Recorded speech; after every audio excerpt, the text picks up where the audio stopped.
अब आज मेरे सामने है रास्ता इतना पड़ा, जब तक न मंजिल पा सकूं तब तक मुझे न विराम है, चलना हमारा काम है।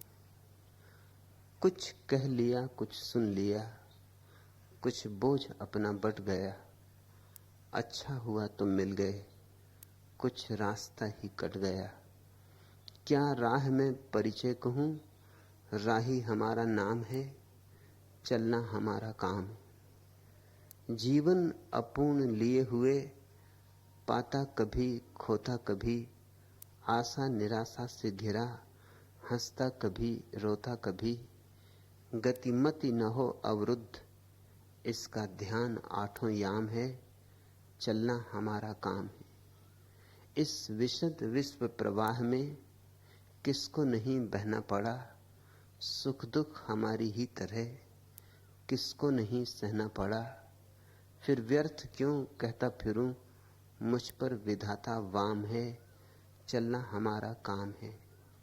मैं पूर्णता की खोज में दर दर भटकता ही रहा, प्रत्येक पग पर कुछ न कुछ रोड़ा अटकता ही रहा। पर हो निराशा क्यों मुझे, जीवन इसी का नाम है, चलना हमारा काम है। कुछ साथ में चलते रहे, कुछ बीच ही से फिर गए, पर गति न जीवन की रुकी, जो गिर गए सो गिर गए। चलता रहे हरदम, उसी की सफलता अभिराम है, चलना हमारा काम है। मैं तो फकत यह जानता, जो मिट गया वह जी गया, जो बंद कर पलकें सहज दो घूंट हंसकर पी गया। जिसमें सुधा मिश्रित गरल वह साकिया का जाम है, चलना हमारा काम है। धर्म एक यात्रा है, जिसे हम साधारणतः जीवन कहते हैं, वह भी यात्रा जैसा मालूम होता है, लेकिन यात्रा नहीं। यात्रा का धोखा है। यात्रा तो वह जो पहुंचाए कहीं, यात्रा तो वह जो वहां पहुंचा दे जिसके आगे जाने को फिर कोई और जगह ना बचे। यात्रा तो वह जो मंजिल से जुड़ा दे, राम से मिला दे, क्योंकि राम मिले तो विश्राम है। जब तक राम नहीं तब तक विश्राम नहीं, तब तक आपाधापी है, दौड़ धूप है, चिंता विषाद है। जब तक राम नहीं तब तक तुम जिसे यात्रा समझ रहे, वह कोल्हू के बैल की यात्रा है। गोल रहे गोल गोल, घूम रहे गोल गोल, वही राह हजार बार चल रहे, कहीं पहुंचोगे नहीं। ऐसे ही कोल्हू के बैल की तरह चलते चलते गिर जाओगे एक दिन। भ्रांति तो रहेगी कि चल रहे हो, मगर चलने से ही थोड़ी कोई पहुंचता है। चलने में भी एक कला चाहिए, चलने में भी एक दिशा चाहिए, चलने का भी एक विज्ञान है। और बहुत कम लोग हैं जो चलना जानते। चलते सभी हैं, लेकिन चलना वे ही जानते हैं जो पहुंचते। कोई बुद्ध, कोई कृष्ण, कोई कबीर, कोई पलटू, कोई नानक, कोई मोहम्मद, जो कह सके कि मैं आ गया, जो कह सके कि अब मेरी कोई चाह ना रही। कह ही ना सके जिसके जीवन की ध्वनि, जिसका प्रसाद, जिसकी उपस्थिति, जिसका सानिध्य, जिसकी तरंग तुम्हें प्रमाण दे कि जो पाने योग्य था पा लिया गया, बीज फूल हो गया, अमावस पूर्णिमा हो गई।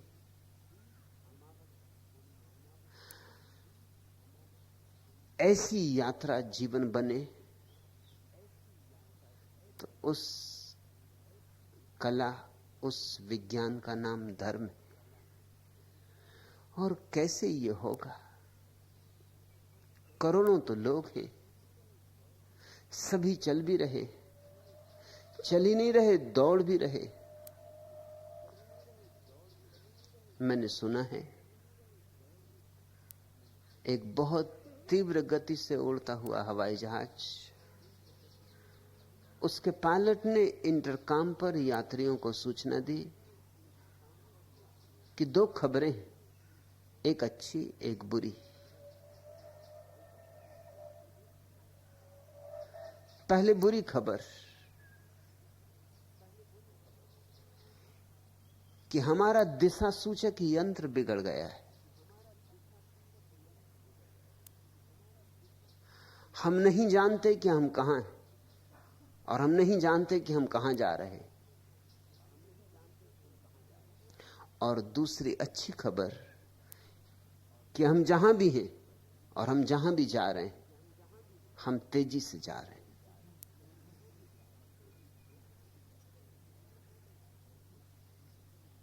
लोग चल ही नहीं रहे, दौड़ रहे, पता नहीं कहां हैं, पता नहीं कहां जा रहे, पता नहीं कहां से आ रहे, मगर त्वरा है, तेजी है, बड़ा उद्दाम वेग है। क्षण भर की फुर्सत नहीं लोगों को, समय नहीं कि 2 घड़ी राम को याद करें, कि 2 घड़ी प्रार्थना में डूबे। कहो प्रार्थना ध्यान, लोग कहते हैं समय कहां, जीवन की आपाधापी इतनी, फुर्सत नहीं। कहां जा रहे हो, क्यों जा रहे हो? तुमसे आगे भी लोग चल चल के कब्रों में गिर रहे, तुम भी गिर जाओगे। कैसे ही चलो, कहीं भी जाओ, कब्र पर ही पहुंच जाओगे। गरीब भी पहुंच जाते हैं, अमीर भी पहुंच जाते हैं, पैदल भी और घुड़सवार भी। सोने के छतरों की छाया में या धूप में पसीने से लथपथ, लेकिन सब बस मृत्यु के गड्ढे में गिर जाते। मृत्यु के पहले जो अमृत को जान ले, समझना कि वही यात्री है। फिर लोग इस यात्रा से ऊबते भी हैं। वही वही रोज, वही दुकान, वही घर, वही खाना, वही पीना, वही धन। और दिखाई भी पड़ता है कि जिनके पास धन है उन्हें क्या मिल गया, और जिनके पास पद है उन्हें क्या मिल गया। उनकी आंखों में भी शांति नहीं, उनके प्राणों में भी गीत नहीं, उनके जीवन में भी उत्सव नहीं। ये दिखाई भी पड़ता है, ना भी देखना चाहो तो भी दिखाई पड़ता है।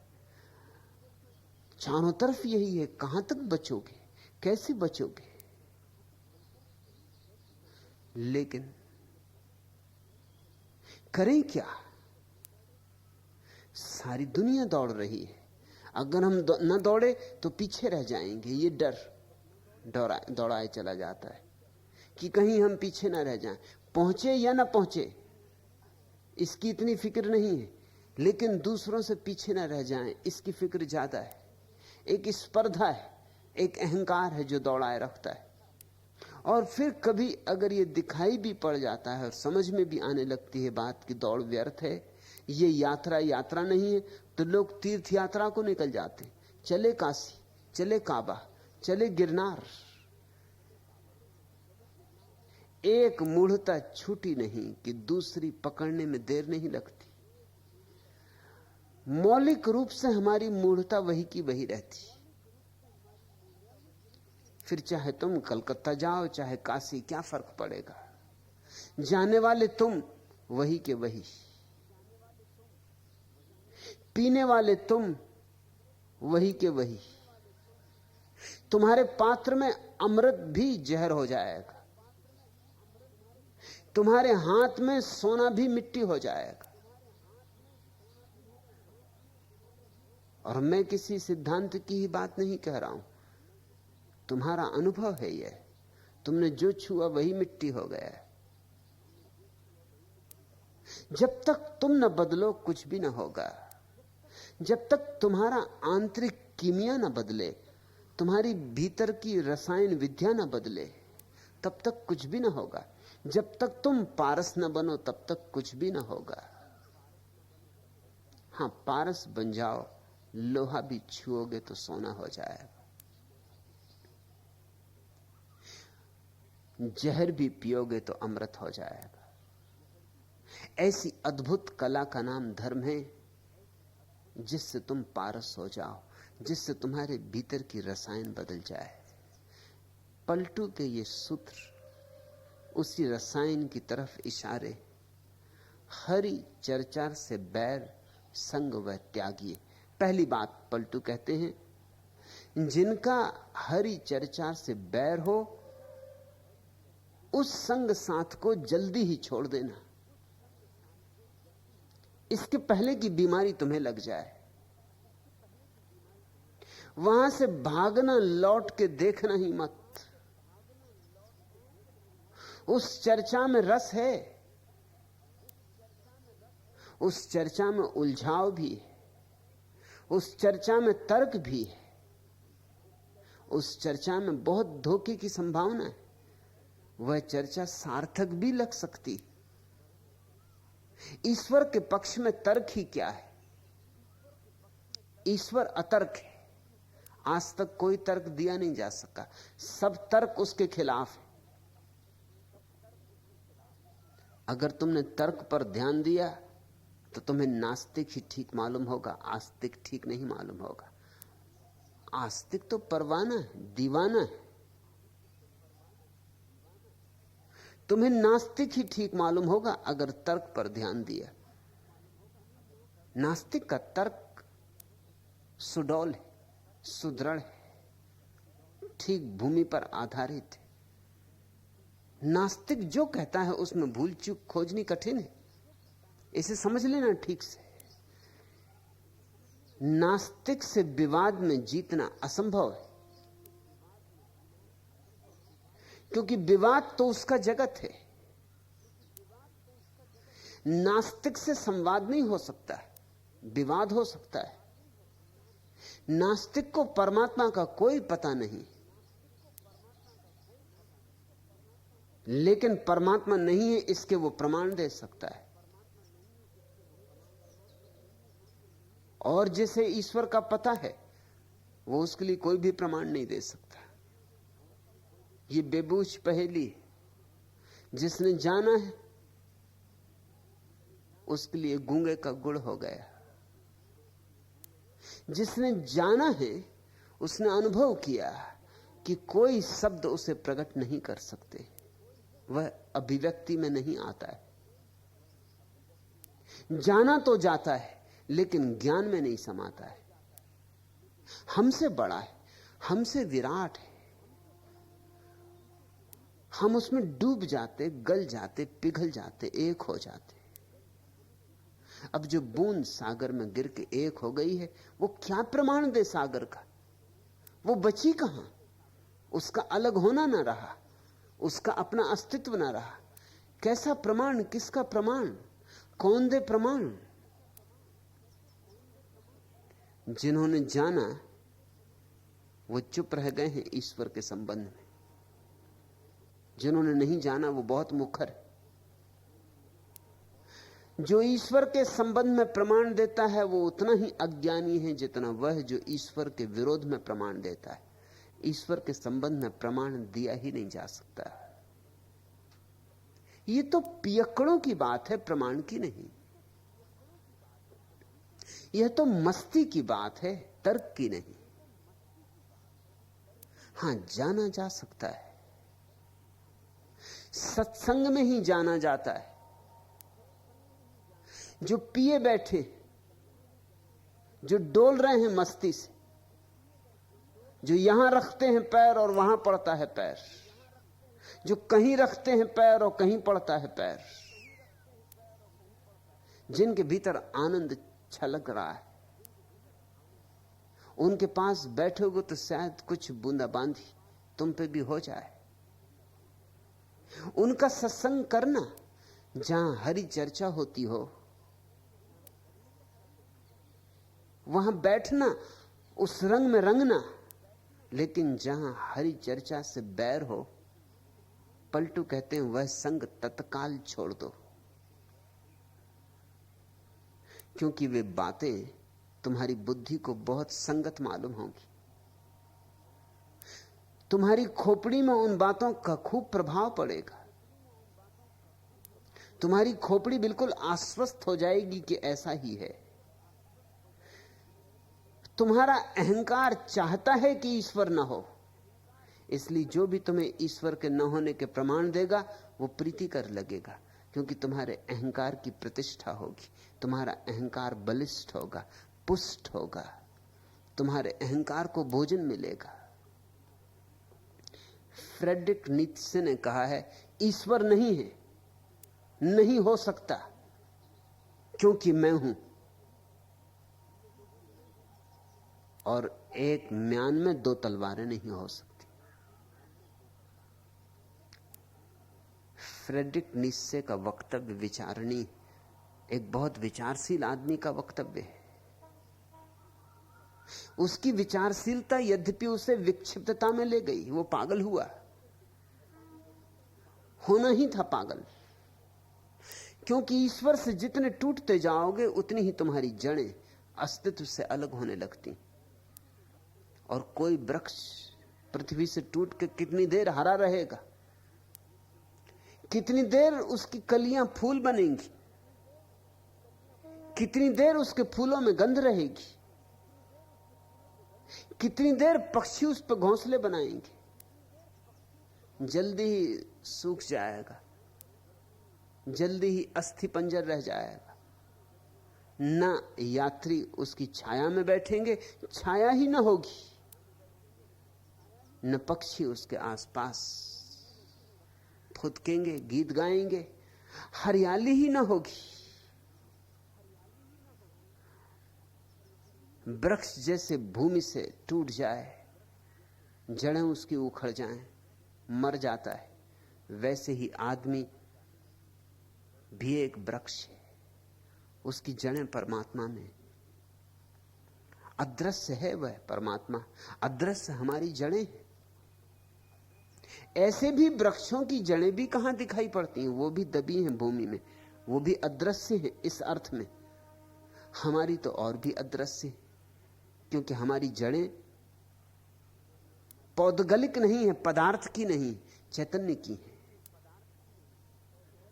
चेतना अदृश्य घटना है, हम चेतना से जुड़े हैं परमात्मा से। जितना हम परमात्मा को इंकार करते हैं उतनी ही हमारी जड़ें टूटती चली जाती, उतने ही हम रुग्ण और विक्षिप्त होने लगते। जो नीत्शे के जीवन में घटा वह अब पूरी दुनिया के जीवन में घट रहा है। नीत्शे ने यह भी कहा था कि मैं भविष्यवाणी हूं, जो मुझे हो रहा है वो 100 साल के भीतर प्रत्येक आदमी को होगा, और उसकी भविष्यवाणी सच साबित हो रही। आज का आदमी जितना चिंतित, जितना उदास, जितना हारा थका, जितना अर्थहीनता के बोझ से दबा है, उतना किसी सदी में कभी ऐसा ना हुआ था। आदमी ने अपनी जड़ें अपने हाथ काट ली। तुम सब कालिदास हो जो उसी डाल पर बैठे हो जिसे काट रहे हो।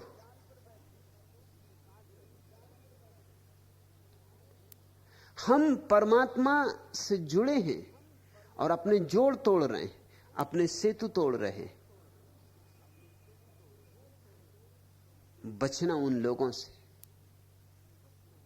हट जाना उन लोगों से जहां परमात्मा विरोध की चर्चा हो रही हो। यद्यपि तुम्हारा मन चाहेगा कि बैठो, क्योंकि मन के लिए यही हितकर है कि परमात्मा ना हो। तुम्हारा अहंकार कहेगा थोड़ी और सुनो ये बात है, क्योंकि अहंकार तभी तक जी सकता है जब तक तुम परमात्मा से नहीं जुड़े हो। जितने जुड़ोगे उतना अहंकार कम, इस गणित को ख्याल में रख लो। जितने परमात्मा से अलग होगे उतना अहंकार ज्यादा है, जितना परमात्मा के साथ होगे उतना अहंकार कम। जिस दिन पूरे पूरे उसके साथ हो जाओगे उस दिन कोई अहंकार नहीं बचता है। तुम्हारे भीतर यह भाव ही नहीं बचता कि मैं हूं, बस एक धुन रह जाती है, वह है, वही है, केवल वही है। हर चर्चा से बैर संग वह त्यागिए।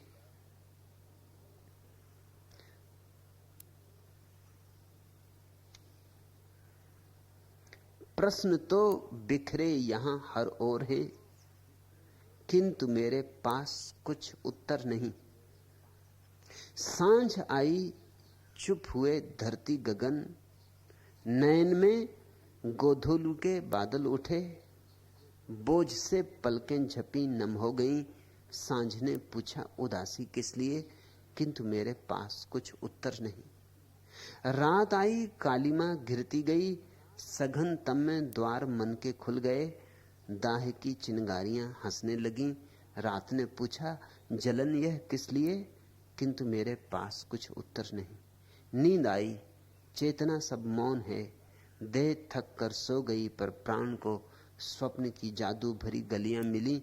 नींद ने पूछा भुलावे किस लिए, किंतु मेरे पास कुछ उत्तर नहीं। प्रश्न तो बिखरे यहां हर ओर हैं, किंतु मेरे पास कुछ उत्तर नहीं। और नास्तिकों के पास सब उत्तर है, उत्तर ही उत्तर है, और आस्तिक के पास कोई उत्तर नहीं। परम आस्तिक के पास ना तो उत्तर होते ना प्रश्न होते, एक निष्प्रश्न निरुत्तर मौन होता है। उस मौन में ही जाना जाता है, वह मौन ही ध्यान, वह मौन ही समाधि। लेकिन अगर तुम उत्तरों की तलाश कर रहे हो तो तुम नास्तिकता के जाल में पड़े हुए बिना न बचोगे, क्योंकि वहां उत्तर है। और जिन बातों के उत्तर नास्तिक के पास नहीं है, वो उन बातों को ही इंकार कर देता है। वहां वह शुतुरमुर्ग के न्याय का उपयोग करता है। शुतुरमुर्ग को दुश्मन दिखाई पड़ता है तो उस सिर को गड़ा के रेत में खड़ा हो जाता है। उसका तर्क नास्तिक का तर्क है। शुतुरमुर्ग रेत में सिर गड़ा लेता है, दुश्मन दिखाई नहीं पड़ता, जो दिखाई नहीं पड़ता वो है नहीं। बात खत्म हो गई, अब दुश्मन से डरना क्या। लेकिन तुम्हें दिखाई ना पड़े इससे कोई चीज मिटती नहीं। है तो है, दिखाई पड़े चाहे न दिखाई पड़े। अंधे को रोशनी नहीं दिखाई पड़ती, इससे रोशनी नहीं मिटती। सिर्फ अंधा दीवालों से टकराता है, पत्थरों से टकराता है। सिर्फ अंधा टटोल टटोल के चलता है। बहरे को स्वर नहीं सुनाई पड़ते, इससे संगीत नहीं मिटता। इससे नदियों का कलकल नाद बंद नहीं होता। इसलिए आकाश के मेघ गड़गड़ाना नहीं रोक लेते, इसलिए बिजलियां कड़कना नहीं छोड़ देती। पक्षी गीत गाते रहते हैं, सागर की लहरें तटों से टकराकर नृत्य करती रहती, लेकिन बहरे को इसका कुछ भी पता नहीं। बहरे के लिए ध्वनि है ही नहीं, मगर ध्वनि मिटती नहीं। ऐसा ही नास्तिक है, उसे परमात्मा दिखाई नहीं पड़ता। परमात्मा दिखाई पड़ने वाली चीज भी नहीं। परमात्मा तो वह है जो देखता है। तुम्हारे भीतर कौन है जो देख रहा? नास्तिक तो देखता है, नास्तिक भी देखता है। आखिर कौन है जो देखता है? वही परमात्मा है। परमात्मा दृश्य नहीं है, परमात्मा दृष्टा है। लेकिन नास्तिक ये बात मान के चलता है कि परमात्मा को दृश्य होना चाहिए। कहां है? दिखलाओ। जब तक मैं देख ना लूं तब तक मानूंगा नहीं। बच्चों को, बचकानी बुद्धि के लोगों को उसकी बात जज जाएगी कि बात तो ठीक है, दिखाई पड़े तब प्रमाण मिले। लेकिन जिनके जीवन में थोड़ी चेतना की प्रौढ़ता है, वे कुछ और बात कहते हैं। वे कहते हैं परमात्मा दृश्य नहीं है, इसलिए कभी दिखाई नहीं पड़ा, किसी को दिखाई नहीं पड़ा। अगर कोई कहता हो कि मुझे परमात्मा दिखाई पड़ा है तो समझना कि वो भ्रांति में, उसने सपना देखा है। परमात्मा दिखाई नहीं पड़ता। परमात्मा तो दृष्टा है तुम्हारे भीतर, साक्षी है तुम्हारे भीतर। तुम्हारे साक्षी चैतन्य का ही नाम परमात्मा है। तुम्हारी आत्मा की परम विशुद्ध अवस्था का नाम परमात्मा है। तुम उसे अनुभव कर सकोगे जब सब दृश्य छूट जाएंगे, जब केवल दृष्टा ही रह जाएगा, कुछ दिखाई पड़ने को ना होगा, सिर्फ देखने वाला बचेगा। तब देखने की ऊर्जा अपने पर ही लौट आती, जैसे सांप कुंडली मार के बैठ जाए, ऐसा दृष्टा अपने पर ही कुंडली मार लेता है। उस कुंडली मार लेने का नाम ही ईश्वर का अनुभव है।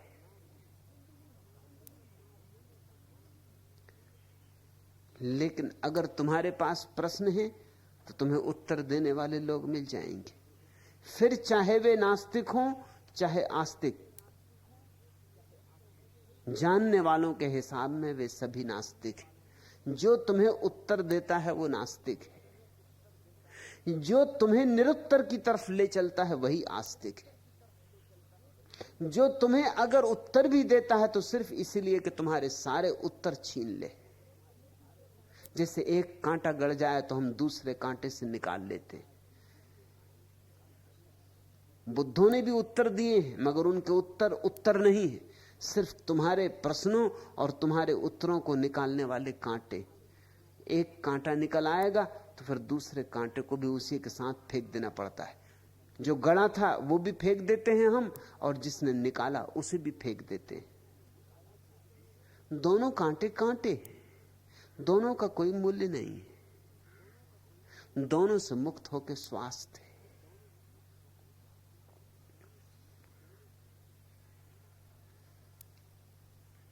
बचना उन स्थानों से जहां प्रभु की चर्चा नहीं होती, बचना उन स्थलों से जहां प्रभु विरोध होता है, और तलाश करना उन जगहों की। कठिन होता जा रहा है रोज रोज, उन स्थानों का अस्तित्व कठिन होता जा रहा है जहां हरि चर्चा, तोता रटंत पंडितों की बकवास न हो, वरन किसी जागृत प्रबुद्ध पुरुष की वाणी हो। ये दोनों एक ही सिक्के के दो पहलू हैं। हरि चर्चा से जिनका बैर है उन्हें त्यागना, और जहां हरि चर्चा चलती हो वहां डूबना। आज गगन में सावन बनकर फिर घिर आई याद तुम्हारी। जरा पुरा था घाव कि छूकर हरा कर गई फिर पुरवाई। झपका ही था दर्द की सहसा बादल ने आवाज लगाई। तनिक चुपा था हिया की आकर निठुर पपीहा पिया कह उठा। कुछ सूखी थी सेज कि नभ ने बूंदों की बांसुरी बजाई। सिसकी सांस आंख बरसी तरसी पुतली बंध गई हिचकियां। किस लिए किस किस तरह न जाने मेरे घर अकुलाई याद तुम्हारी। खटका कहीं किवाड़ धड़कने लगी विकल रह रह कर छाती। गूंजी कहीं मल्हार बुझ गई कांप कांप दीपक की बाती। बिखरी कोई बूंद बिखर झर गई गुथे सपनों की माला। महकी कोई गंध हरहरा उठी नैन नदिया बरसाती। छूटा धीरज डांड बह गई अनजाने सागर में नैया। जाने कहां जाकर डूबी उतराई याद तुम्हारी। सपन हवन हो गए कटी जब नहीं किसी विधि रात उदासी।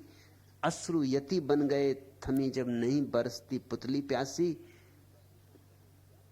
धर धर पर्वत दिए वक्ष पर जब जब हृदय अधीर कराहा।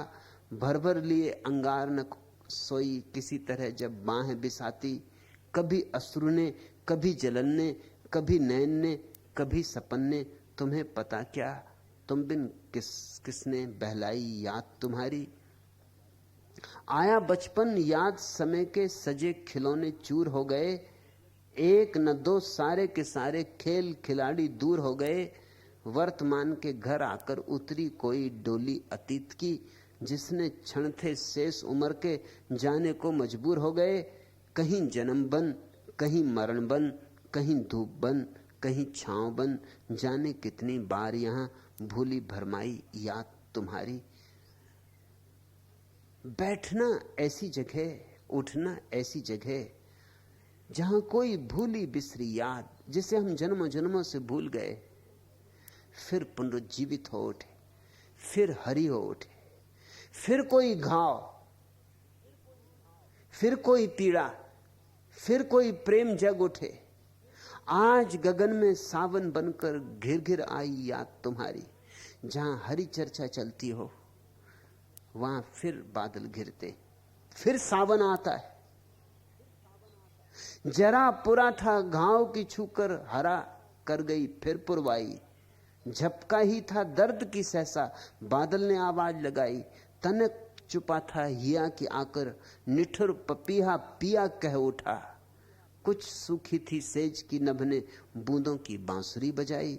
सिसकी सांस, आंख बरसी, तरसी पुतली बंध गई हिचकियां। किस किस तरह न जाने मेरे घर अकुलाई याद तुम्हारी। जिससे पपीहा पुकार उठे पिया को, जैसे दूर जंगल से पी कहां की आवाज आए और तुम्हें घेर ले। ऐसे जहां सत्संग होता हो, उस परम प्यारे की स्तुति होती हो। बैठना, उठना, रंगना, कौन जाने कौन बात छू जाए, कौन जाने हवा का कौन सा झोंका तुम्हारे भीतर धूल की परतों को उड़ा ले जाए, दर्पण को स्वच्छ कर जाए। तनिक चुपा था हिया की आकर, निठुर पपीहा पिया कह उठा। बुद्ध पुरुष और करते क्या है? तुम्हारे पास, तुम्हारे हृदय के पास आके पिया कह उठते, पुकार देते हैं उसे जो तुम्हारे भीतर सोया है। अंगड़ाई लेकर कोई तुम्हारे भीतर उठाता है, फिर हर तरफ उसकी खड़क मिलने लगती। खटका कहीं किवाड़, धड़कने लगी विकल रह रहकर छाती। गूंजी कहीं मल्हार, बुझ गई कांप कांप दीपक की बाती। बिखरी कोई बूंद, बिखर झर गई गुथे सपनों की माला। महकी कोई गंध, हरहरा उठी नैन नदियां बरसाती। छूटा धीरज डांड, बह गई अनजाने सागर में नैया। जाने कहां कहां जाकर डूबी, उतराई याद तुम्हारी। परमात्मा एक अज्ञात सागर है।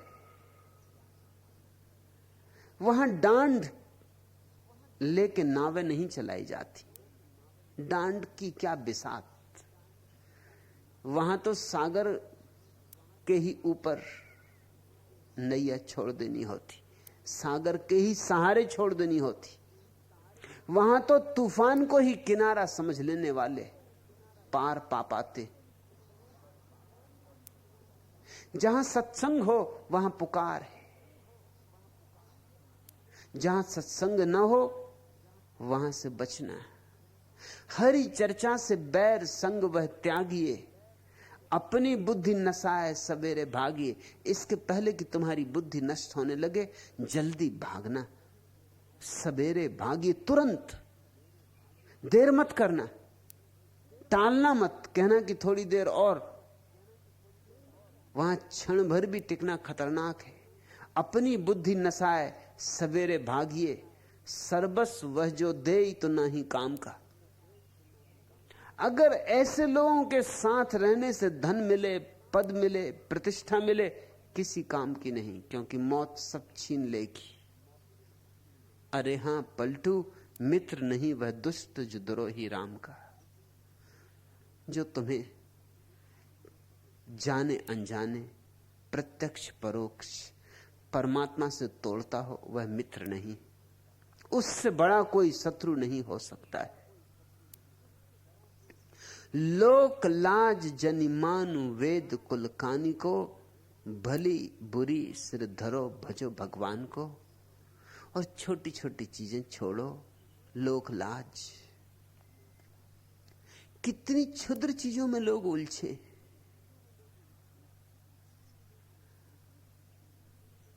वर्ण, कुल, जाति, पद, मर्यादा, कितनी व्यर्थ की चीजों को कितना मूल्य दे रहे हो। संयोगिक है कि किस घर में पैदा हो गए, ब्राह्मण की शूद्र। अकड़े अकड़े ना फिरो।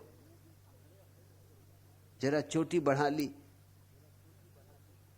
और एक धागा जनेऊ का गले में डाल लिया और चंदन तिलक लगा लिया, व्यर्थ अकड़े अकड़े ना फिरो। थोड़ा धन है, थोड़ा पद है, प्रतिष्ठा है, पगला ना जाओ। चुल्लू भर पानी में डूब मरने जैसी हैं ये बातें। इनका कुछ मूल्य नहीं, इनकी कोई गहराई नहीं। लोक लाज जनि मानु वेद कुल कानी को, भली बुरी सिर धरो भजो भगवान को। फिक्र छोड़ो ये सब। लोग गालियां दें तो ठीक, लोग सम्मान दें तो ठीक, अपमान करें तो ठीक। भली बुरी सिर धरो भजो भगवान को। सबको सिर पर रख लो, बुरे भले को सबको स्वीकार कर लो, मान अपमान को अंगीकार कर लो। मगर एक काम मत छोड़ देना, भगवान के भजन को मत छोड़ देना। सब छूट जाए चलेगा, क्योंकि सब छूट ही जाना है। भगवान बच जाए बस काफी, क्योंकि वही एक है जो नहीं छूटेगा। मौत सिर्फ तुम्हारे परमात्मा अनुभव को नहीं छीन सकती, और तो सब छिन जाएगा। और जिसे मौत छीन ले वो कसौटी, व्यर्थता सिद्ध हो गई। जैसे सुनार सोने को कसता है पत्थर पर, कसौटी पर, ऐसे ही जिंदगी में मौत कसौटी। मौत को कसौटी समझ लो, मौत पर कस कस के देख लेना। जो मौत पर कच्चा निकल जाए उसे कूड़ा समझना। एक बात हमेशा सोच लेना कि जो तुम समय लगा रहे हो, जिस चीज में भी लगा रहे हो, क्या मौत के पार इसे बचा के ले जा सकोगे? अगर ले जा सको तो बिल्कुल ठीक है, दांव लगा दो। अगर ना ले जा सको तो समय ना गमाओ। हंसी है सब संसार तो माख न मानिए। लोग हंसेंगे, बुरा ना मानना। लोगों का क्या कसूर है? लोग तुम पर हंसते हैं आत्मरक्षा के लिए। लोगों को हरी चर्चा में डूबे व्यक्ति से खतरा पैदा हो जाता है। लोगों को हरी रस में जो संलग्न हो रहा है उससे बेचैनी पैदा हो जाती, क्योंकि उन्हें भी याद आनी शुरू हो जाती कि हम कुछ गलत कर रहे हैं, कि हम चूक रहे।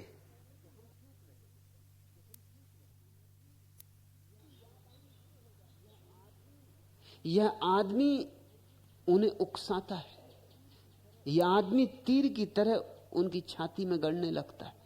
वो अपनी आत्मरक्षा के लिए हंसेंगे, अपमान करेंगे, गालियां देंगे, पत्थर मारेंगे, जहर पिलाएंगे, सूली पे लटकाएंगे। वो जो भी कर सकते हैं करेंगे। तुम फिक्र मत करना, मौत तो यहां होनी ही है। इससे क्या फर्क पड़ता है आज मरे कि कल? मौत तो यहां होनी है, इससे क्या फर्क पड़ता है कि 4 दिन की दुनिया में सम्मान मिला कि अपमान। सम्राट भी मर जाते, भिकमंगे भी मर जाते, और एक जैसे। सिर्फ कुछ थोड़े से लोग हैं जो मर के भी नहीं मरते। बस उन थोड़े से लोगों में तुम भी एक हो जाओ तो जीवन सार्थक हुआ। लोग हंसेंगे, उन्हें हंसना पड़ेगा, क्योंकि जब कोई हरि भजन में लीन होता है तो जो आदमी रुपए पैसे इकट्ठे करने में लगा है वो क्या करे? अगर हरि भजन में लीन होने वाला व्यक्ति सही है तो फिर उसका रुपया पैसा इकट्ठा करना मूढ़तापूर्ण है। और रुपया पैसा इकट्ठा करने में भीड़ लगी, बड़ी भीड़ लगी, सारी दुनिया लगी। तो सारी दुनिया को बेचैनी पैदा होती हरि भक्त को देखकर। सारी दुनिया चाहती है उसे गलत सिद्ध कर दे। उसे गलत सिद्ध करने में ही दुनिया अपने काम में लगी रह सकती। अगर वो सही है तो दुनिया गलत है। दोनों साथ साथ सही नहीं हो सकते। उसे गलत सिद्ध करना ही होगा। और स्वभावतः अज्ञानियों की भीड़ है, मूढ़ों की जमात है। और इस दुनिया में चीजें संख्या से तय होती।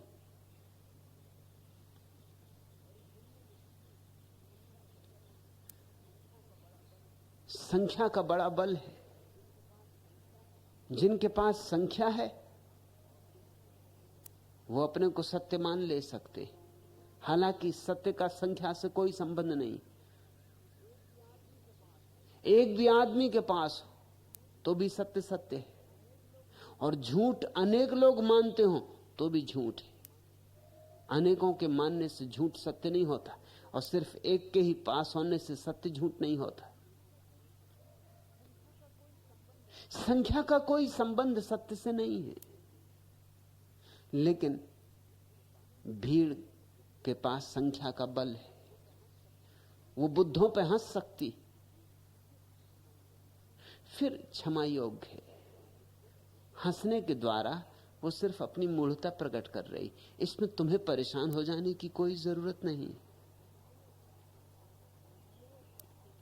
हंसिए है सब संसार तो माख न मानिए, अरे हां पलटू भक्त जक्त से बैर चारों जुग जानी। सभी सदियों में, सभी कालों में, चारों युगों में वो जो भीड़ भाड़ से भरा हुआ जगत है उसका भक्त से विरोध होता है, क्योंकि भक्त के मूल्य और हैं। भक्त के मूल्य पारलौकिक है। उसके जीवन के देखने का ढंग भिन्न है। जिससे उदाहरण के लिए जीसस एक नदी तट पर बैठे, सांझ का समय, और एक वेश्या को गांव के लोग पकड़ के लाए, और उन्होंने जीसस से कहा कि ये स्त्री दुराचारणी, व्यभिचारिणी, इसे हमने रंगे हाथों पकड़ा है। आप क्या सजा तजवीज करते? वे चालबाज लोग थे। गांव का पादरी, पुरोहित, पंडित, रबाई, वो सब वहां उनके साथ थे। गांव के प्रतिष्ठित सज्जन, आदृत लोग, गांव का मेयर, सरपंच, सब वहां थे। उन्होंने ये तरकीब निकाली थी जीसस को फंसाने की, क्योंकि जीसस बार बार अपने वचनों में कहते थे, पहले तुमसे कहा गया है लेकिन मैं तुमसे ऐसा कहता हूं। पहले तुमसे कहा गया है कि जो तुम्हें ईंट मारे उसे पत्थर से जवाब देना, लेकिन मैं तुमसे कहता हूं जो तुम्हारे बाएं गाल पे चांटा मारे दायां उसके सामने कर देना। जो तुम्हारा कोट छीने कमीज भी उसे दे देना। और जो तुमसे 1 मील बोझ ढोने को कहे 2 मील उसके साथ चले जाना। पुराने लोगों ने तुमसे कहा है कि जो तुम्हारी आंख फोड़े उसकी आंख तुम फोड़ना, और मैं तुमसे ये कहता हूं कि जो तुम्हारे एक गाल पे चांटा मारे दूसरा भी उसके सामने कर देना। जीसस बार बार इस तरह के वक्तव्य देते थे। पंडित पुरोहित परेशान थे, वो एक निर्णय पर आना चाहते थे। उन्होंने देखा ये मौका अच्छा है, आज सब तय हो जाएगा।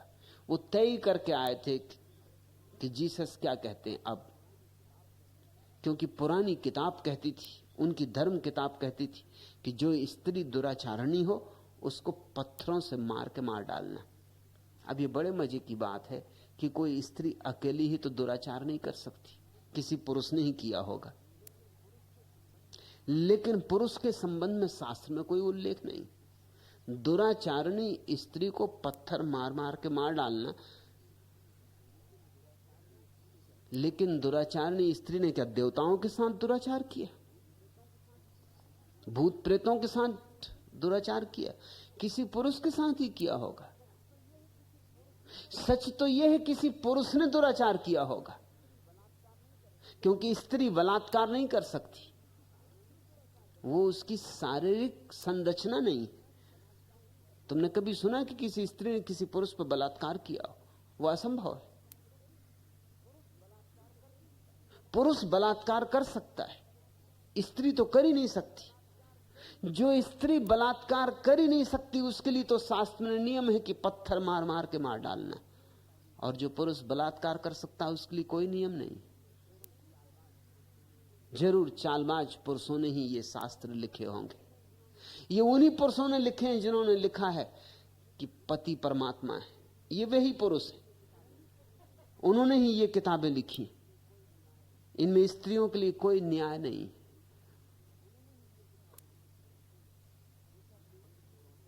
सोचा था पंडित पुरोहितों ने कि अब जीसस को हम फांस लेंगे।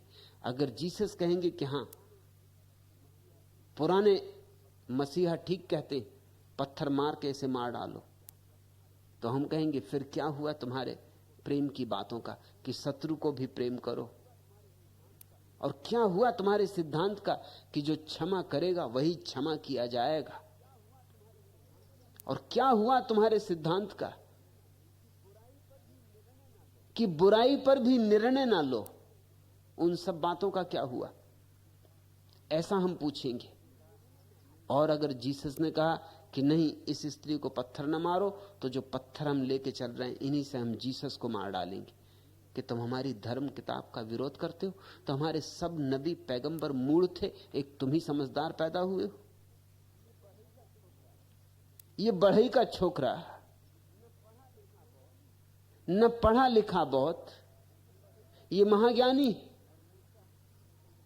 और मूसा और इज़ेकियल और अब्राहम और पुराने मसीहा जिन्होंने ईश्वर का स्वयं दर्शन किया था, जो ईश्वर के हाथ से आज्ञाएं लेके आए थे, जिन्होंने ईश्वर के नियम को स्थापित किया था, वो सब अज्ञानी।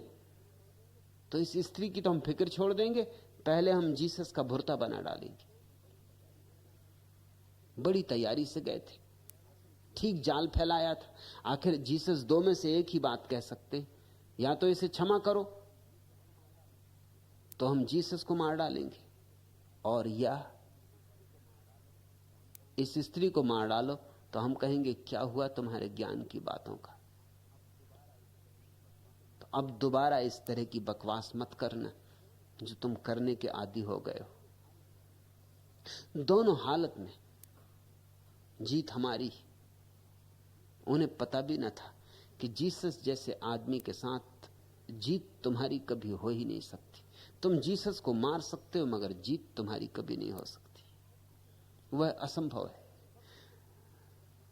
सत्य के सामने असत्य की कहीं कोई जीत होती? सत्यमेव जयते।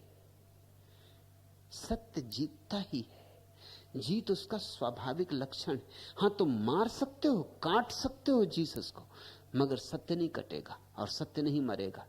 तुम जीसस को मारोगे, सत्य और जी उठेगा, जीसस के खून से और परिपुष्ट हो जाएगा। जीसस ने बात सुनी और कहा कि ऐसा करो, पुराने शास्त्र कहते हैं तो ठीक ही कहते होंगे, तुम सब पत्थर हाथ में उठा लो। वे तो पत्थर लेके आए ही थे। उन्होंने कहा पत्थर तो हमारे हाथ में, बस तुम्हारी आज्ञा चाहिए हम इस स्त्री को मार डालें।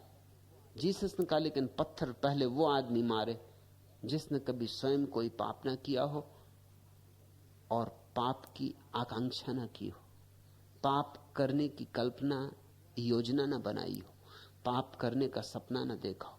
पहले वो आदमी पत्थर मारे।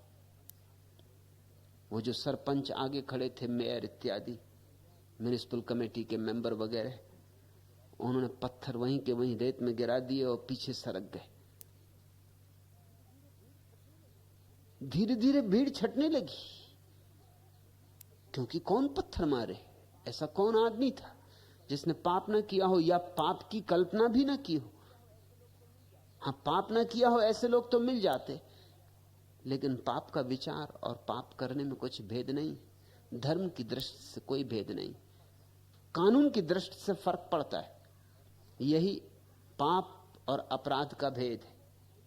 पाप का अर्थ होता है तुम्हारे मन में बुरा करने का विचार उठा। अपराध का अर्थ होता है तुमने उसे कृत्य में परिणत किया।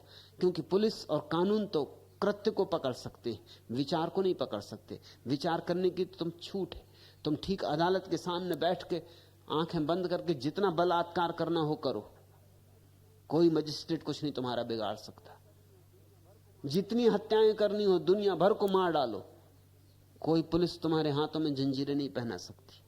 विचार को पकड़ने के लिए कोई कानून नहीं। लेकिन धर्म के जगत में तो विचार का ही मूल्य है। क्योंकि तुमने सोचा तो किया, तुमने करना चाहा तो किया। क्योंकि वहां तो अभिप्राय की कीमत है, किया या नहीं यह सवाल नहीं है।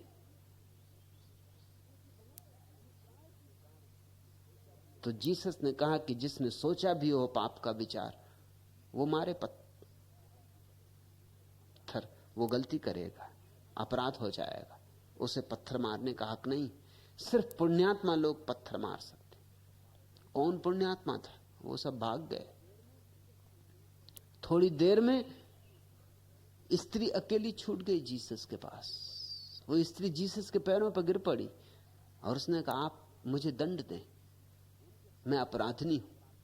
उनके सामने तो मैं अपना अपराध स्वीकार नहीं कर सकती थी, क्योंकि उन्होंने मेरे अहंकार को बड़ी चोट पहुंचाई थी। और मैं उन सबको जानती हूं और उनकी नीयत को जानती हूं। उनमें एक भी ऐसा नहीं था जो मुझे पत्थर मार सकता, क्योंकि उनमें से अनेक ने मेरे द्वार पर अनेक बार रात में दस्तक दी। उनमें से बहुत से तो मेरे ग्राहक हैं। वो जो पुजारी बहुत पुजारी बना फिरता है, वो मेरा ग्राहक है। जब तुमने कहा कि जिसने पाप ना किया हो वो पत्थर मारे, तभी मैं निश्चिंत हो गई थी कि अब पत्थर कोई नहीं मार सकता। और जब तुमने कहा कि जिसने विचार भी किया हो वो भी पत्थर नहीं मार सकता, तब तो बात ही खत्म हो गई थी। क्योंकि मैं इन सबको जानती हूं। ये इस गांव के पंडित पुरोहित हैं, मैं इस गांव की वैश्या हूं। मुझसे भली भांति इन्हें कौन जानता है? मैं इनके रग रग रेसे रेसे से परिचित हूं। इनके सामने मैं अपराधी अपने को स्वीकार नहीं कर सकती थी। ये खुद ही अपराधी। सच तो यह है, इन्हीं ने मुझे वैश्या बनाया, इन्हीं ने मुझे इस गर्त में ढकेला। लेकिन तुम्हारे चरणों पर गिरती हूं, अपना अपराध स्वीकार करती हूं। मुझे तुम जो भी दंड दोगे वो सहर्ष स्वीकार है। जीसस ने कहा, मैं दंड देने वाला कौन? तेरे और तेरे परमात्मा के बीच मैं आने वाला कौन? तू उसी परमात्मा से प्रार्थना करना, वह महा करुणावान है, निश्चित क्षमा मिलेगी। हमारे पाप बहुत छोटे हैं, उसकी करुणा बहुत बड़ी है। हमारे पाप छोटे छोटे आंगन, उसकी करुणा विराट आकाश। तू उससे ही क्षमा मांग लेना। लेकिन ऐसा व्यक्ति स्वभावतः जगत की सामान्य धारणाओं से बहुत भिन्न होगा, भिन्न है ही।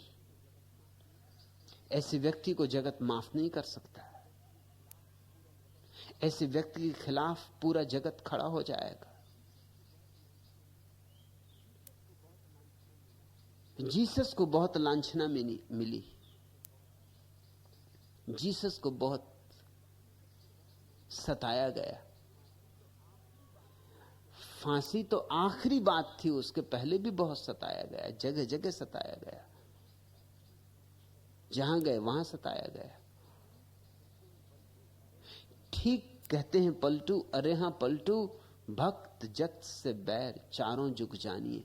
वो जो भक्त है परमात्मा का, उसका जगत से कुछ अनिवार्य रूपेण उलझाव हो जाता है। क्योंकि वो जो कहता है जगत उसकी मान नहीं सकता है, और जो जगत मानता है उसको वह सहमति नहीं दे सकता है। जगत राजनीति है, राजनीति में धर्म को कहां जगह? वहां तो अधर्म का खेल है। वहां तो जो जितना झूठा, जितना बेईमान, जितना चालबाज, उसकी गति है। वहां सीधे सरल के लिए कहां स्थान है? वहां तो तिरछे तिरछे जाने वाले को सफलता मिलती। जो कहे कुछ, करे कुछ, बोले कुछ, सोचे कुछ, जिसका तुम पता ही ना लगा सको कि उसका प्रयोजन क्या है। जो एक को एक बात कहे, दूसरे को दूसरी बात कहे, तीसरे को तीसरी बात कहे, जिसके संबंध में तुम्हें अंदाज ही न बैठ सके कि उसका अभिप्राय क्या है। जो सबको धोखे में रखने में कुशल हो, वही इस जगत में सफल होता है। लेकिन भक्त तो होता है सीधा साधा, उसकी गति साफ होती, निष्कपट होती। भक्त तो होता है नग्न, वो आवरणों में छिपा नहीं होता। वो तो जैसा होता है वैसा ही प्रकट कर देता है अपने को। उसके भीतर कोई पाखंड नहीं होता। इसलिए पाखंड से भरे इस जगत में अगर उसका विरोध हो तो आश्चर्य नहीं। देव पितृदेह छोड़ी जगत क्या करेगा? ध्यान रखना, जगत कुछ बिगाड़ नहीं सकता, विरोध कितना ही करता रहे। इसलिए पलटू कहते हैं इसकी फिक्र न लेना, जगत क्या करेगा।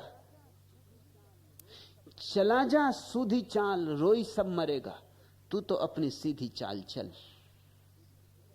इनकी मान के इर्छी तिरछी चालों में मत पड़ना, और इनकी मान के झूठे देवताओं की पूजा मत करना। मंदिरों में रखी प्रतिमाएं आदमियों की ही बनाई हुई प्रतिमाएं।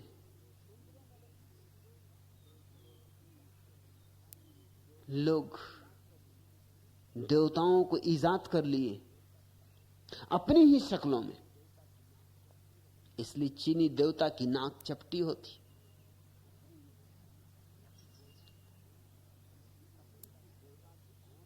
इसलिए अफ्रीकी देवता के ओंठ खूब मोटे होते और बाल घुंघराले। उतने ओंठ, मोटे ओंठ तुम कृष्ण के नहीं बनाओगे। बनाओगे तो कृष्ण की तुम्हारी प्रतिमा को कोई खरीदने को राजी नहीं होगा, क्योंकि भारत में तो जितना पतला ओंठ हो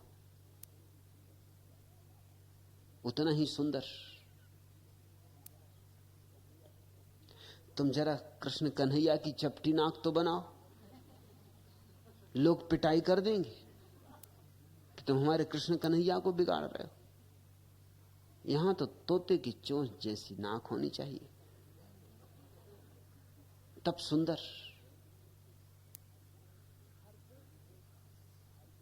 हर देश के, हर जाति के देवी देवता अगर गौर से देखो तो तुम चकित होगे।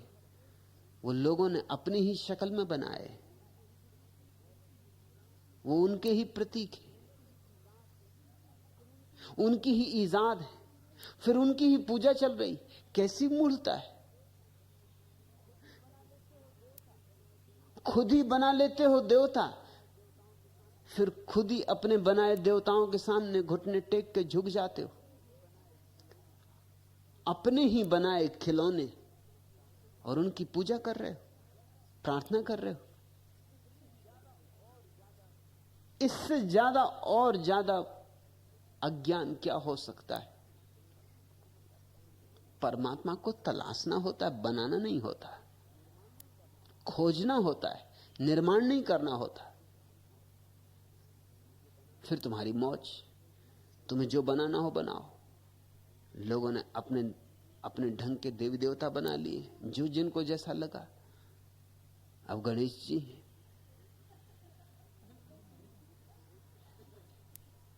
खूब खोज की,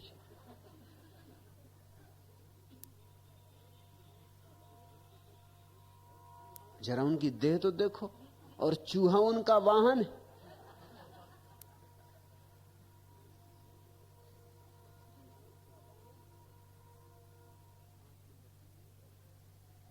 हाथ में लड्डू लिए बैठे।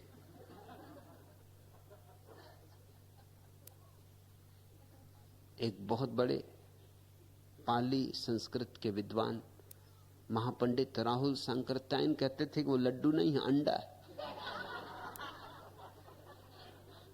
उन्होंने बड़े शास्त्रीय आधार पर सिद्ध करने की कोशिश की थी कि वो अंडा है, लड्डू नहीं। तुम समझ रहे मोतीचूर का लड्डू?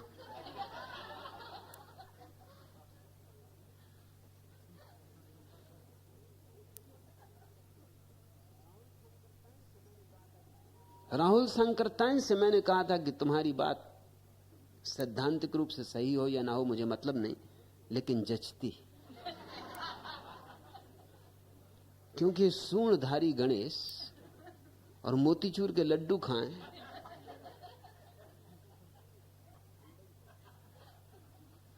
अंडा ही होगा, ज्यादा आसान होगा।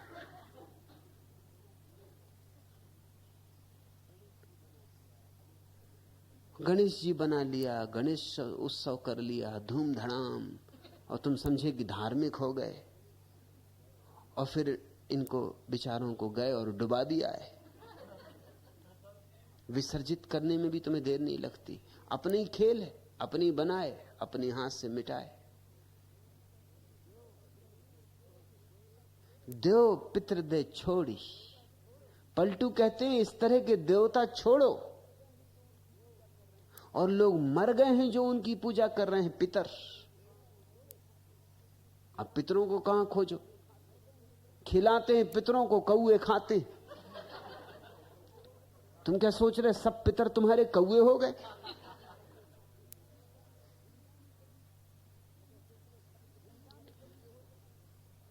जिंदा में कभी फिक्र नहीं की उनकी। दिखता है जब से मर गए तब से तुम भयभीत हो, डर रहे हो कि जिंदगी में तो फिक्र नहीं की, अब कहीं सताए ना, अब कहीं परेशान ना करें।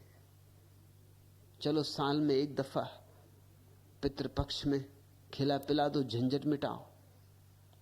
भूत प्रेतों से लोग बहुत डरते कि कहीं नाराज हो जाएं। पलटू कहते हैं देव पितर दे छोड़ी, ये सब बकवास बंद करो, जीवन की पूजा करो, मृत्यु की पूजा में लगे हो। जीवन को तो मिटाते हो, जीवन को मिटाने के लिए तो तलवारें, बंदूकें, बम, एटम बम, हाइड्रोजन बम, और पितरों के लिए, मरे मुर्दों के लिए पूजा के थाल। तुम होश में हो? ये तुम्हारी जिंदगी किस हिसाब से चल रही? देव पितर दे छोड़ी, जगत क्या करेगा चिंता मत करो। नानक के जीवन में उल्लेख है, हरिद्वार गए, वहां देखा कि लोग पितृ पूजा कर रहे हैं। लोग एक कुएं पर पानी भर के और पितरों को चढ़ा रहे हैं। वो भी एकदम से कुएं पे पहुंचे, किसी से बाल्टी मांगी, भरा पानी, और पास ही कुएं के डाला और कहा पहुंच मेरे खेत में। भीड़ इकट्ठी हो गई कि ये क्या मामला है, खेत कहां? दूसरी बाल्टी, तीसरी बाल्टी, जब वो भरते ही गए तो लोगों ने कहा भाई रुको, तुम्हारा खेत कहां है? खेत तो मेरा पंजाब में। तो तुम होश में हो? हरिद्वार की सड़क पर पानी डाल रहे हो और पंजाब के खेत में पहुंचेगा? उन्होंने कहा मुझे पहले मालूम नहीं था। जब मर गए पितरों तक पहुंचा, तुम्हारे पितर कहां हैं? कोई नरक में होगा, ज्यादातर तो नरक में ही होंगे, कोई एकांत स्वर्ग में पहुंच गया होगा। जब वहां तक पहुंच रहा है पानी, तो पंजाब तो कोई बहुत दूर नहीं है। मैं तो तुम्हारी इस अद्भुत कला को देख के सोचा कि ये तो खूब मजे की रही, अब पंजाब जाने की जरूरत भी नहीं, नहीं तो जाना पड़ता बार बार, अब जहां रहे वहीं से डाल देंगे।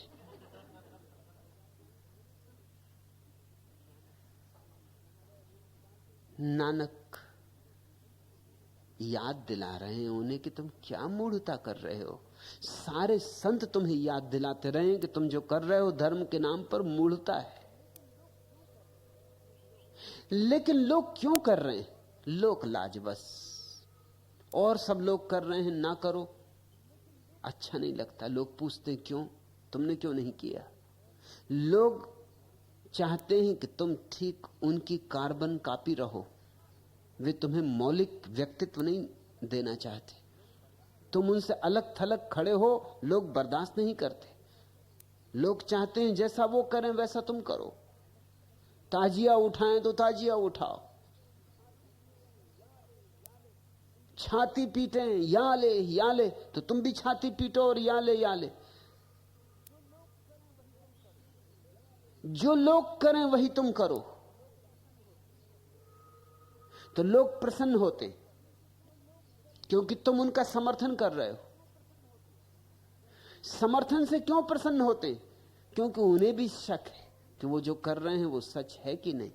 जितना समर्थन मिलता है उतनी उनको ढाढ़स बनता है कि ठीक ही होगा, जब तो इतना लोग कर रहे हैं। अगर ठीक ना होता तो इतने लोग कैसे करते?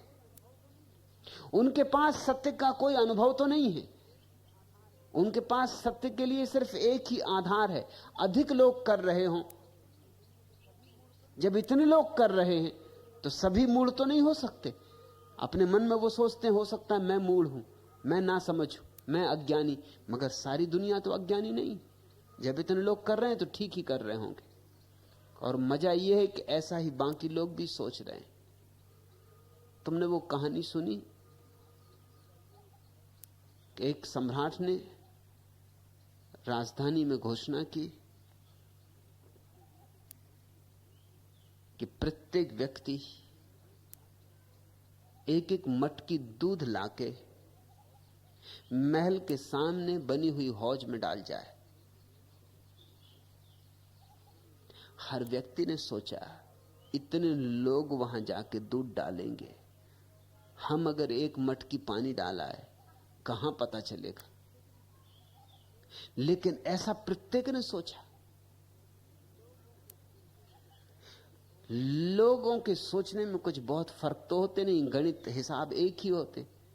प्रत्येक ने यही सोचा कि हजारों लोग दूध डालेंगे, मैं अकेला एक मटकी सुबह सुबह अंधेरे पानी में डालाऊंगा, कौन पता चलने वाला है।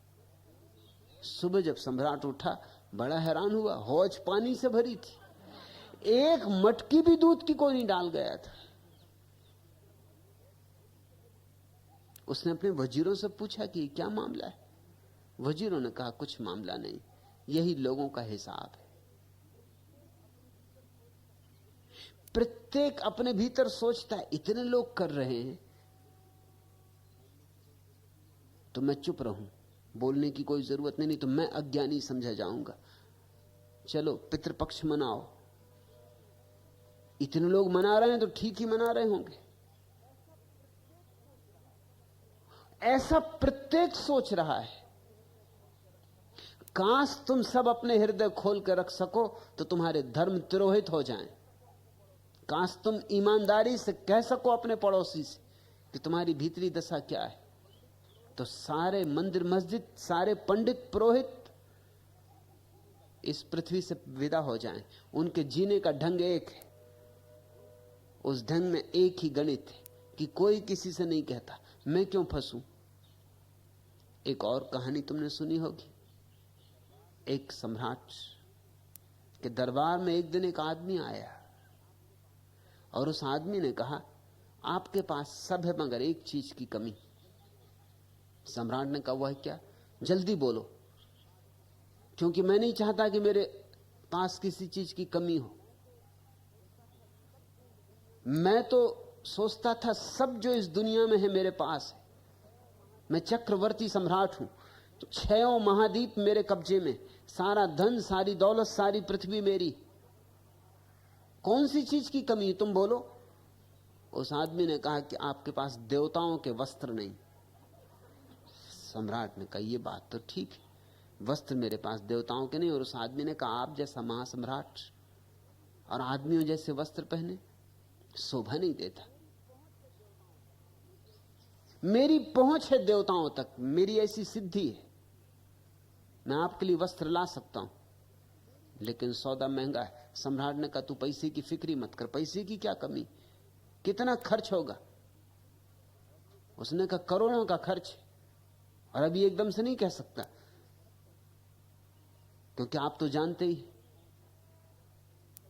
पहले तो स्वर्ग पहुंचना, लंबी यात्रा, फिर द्वारपाल से लेकर देवताओं तक रुष्पत खिलाना, कोई आसान काम तो है नहीं, मगर करके लाऊंगा। अंदाजन कह रहा हूं कि करोड़ों का खर्च है। सम्राट ने कहा हो खर्च, लेकिन तू धोखा देने की कोशिश मत करना, क्योंकि मैं खतरनाक आदमी हूं। शर्त एक रहेगी, तुझे हम एक महल दे देते हैं, महल चारों तरफ फौज से घिरा रहेगा, तुझे जो करना हो भीतर साधना सिद्धि तंत्र मंत्र वो तू कर। कितने दिन लगेंगे? उसने कहा कि समय तो लगेगा, लेकिन कम से कम 3 सप्ताह। सम्राट ने कहा ठीक। 3 सप्ताह बड़ी प्रतीक्षा में गुजरे, और डर कोई था नहीं, क्योंकि फौजें चारों तरफ से घेरी थी। 3 सप्ताह बाद वो आदमी एक बड़ी सुंदर काष्ठ मंजूषा लेके महल के बाहर आया। उसने कहा कि वस्त्र ले आया हूं। सम्राट ने दरबार में उसे बुलाया, सारे दरबारी इकट्ठे हुए थे। राजधानी में बड़ा तहलका था, एक ही चर्चा थी, बस एक ही बात थी 3 सप्ताह से।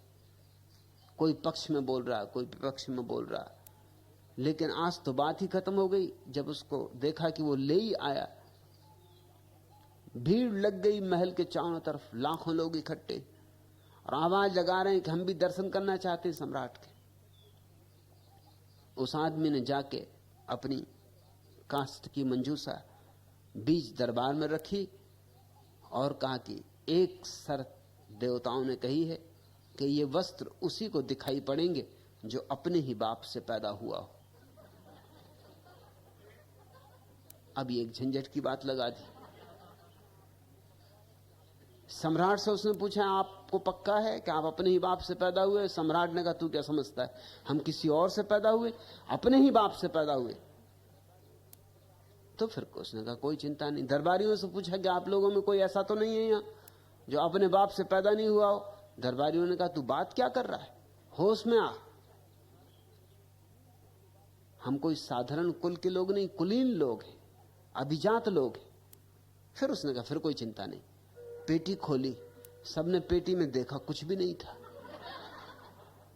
सम्राट ने भी देखा, लेकिन कोई कुछ बोले नहीं, क्योंकि कौन बोले, जो बोले सो फंसे। सबने यही सोचा कि तो अपनी ही कुछ गड़बड़ है। बाकी सब लोग तो एकदम कह रहे हैं आहा धन्य हुए, ऐसे वस्त्र कभी देखे नहीं थे।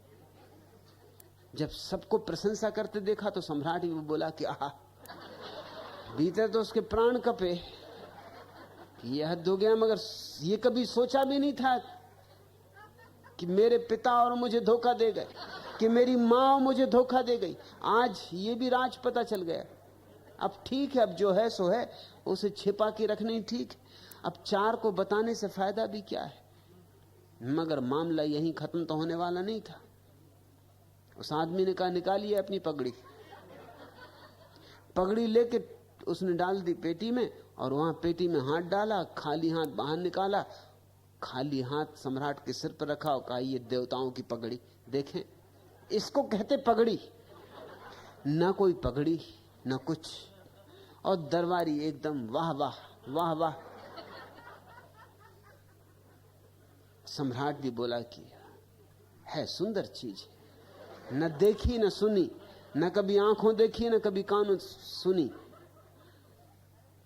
और धीरे धीरे अंगरखा उतर गया और चूड़ीदार पजामा,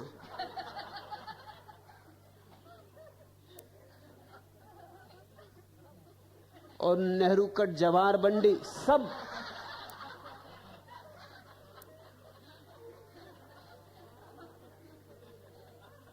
जब आखिरी चड्डी उतरने लगी तब सम्राट थोड़ा डरा। मगर अब बात बहुत आगे बढ़ चुकी थी, अब लौटा भी नहीं जा सकता था। थोड़ा झिझका।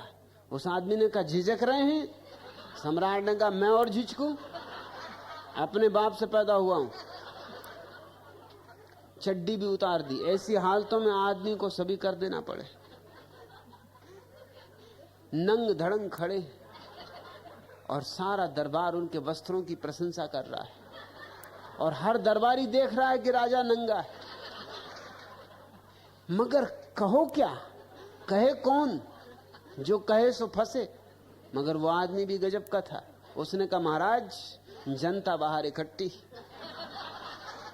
लोग देवताओं के वस्त्रों के दर्शन करना चाहते। सम्राट ने सोचा कि अब मारे गए, मगर अब इतने आगे आ गए हैं कि अब लौटना कैसे? लौटने की भी सीमाएं होती, एक सीमा के पार फिर लौटा नहीं जा सकता। अब इतनी भद्द तो हो ही गई। अब दरबारियों ने तो देख ही लिया,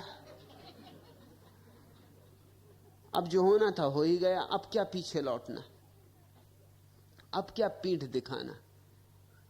और जब इतने लोगों को दिखाई पड़ रहा तो होंगे ही। आना पड़ा बाहर और भीड़ में देखो तो जय जयकार, क्योंकि उस आदमी ने आके पहले ही घोषणा कर दी कि वस्त्र केवल उसी को दिखाई पड़ेंगे जो अपने ही बाप से पैदा हुआ हो। सिर्फ एक छोटा बच्चा जो अपने बाप के कंधे पे बैठ के आया था, उसने कहा पप्पा, राजा नंगा मालूम होता है। उसके पप्पा ने कहा चुप नालायक, अभी तेरी उम्र नहीं है, जब बड़ा होगा तब तुझे भी वस्त्र दिखाई पड़ेंगे। चुप, अभी तू छोटा है, कच्ची उम्र। मगर उसने कहा कि इसका उम्र से क्या संबंध है पापा, राजा बिल्कुल नंगा है। बाप ने उसके मुंह पे हाथ रखा और कहा कि बदतमीज, तू इज्जत डुबा देगा, घर चल। मैं पहले ही कह रहा था कि इसको नहीं ले जाना, तेरी मां पीछे पड़ी कि ले जाओ। मुझे पहले ही डर था कि कुछ झंझट होगी। एक सिर्फ बच्चे को असलियत कहने की हिम्मत थी, और वो भी सिर्फ इसलिए थी कि वो बच्चा था और उसे पता नहीं था कि पद और प्रतिष्ठा, लोक लाज का खतरा है। और बाप ठीक कह रहा था कि बेटा जरा बड़ा हो जा, तुझे भी दिखाई पड़ेंगे।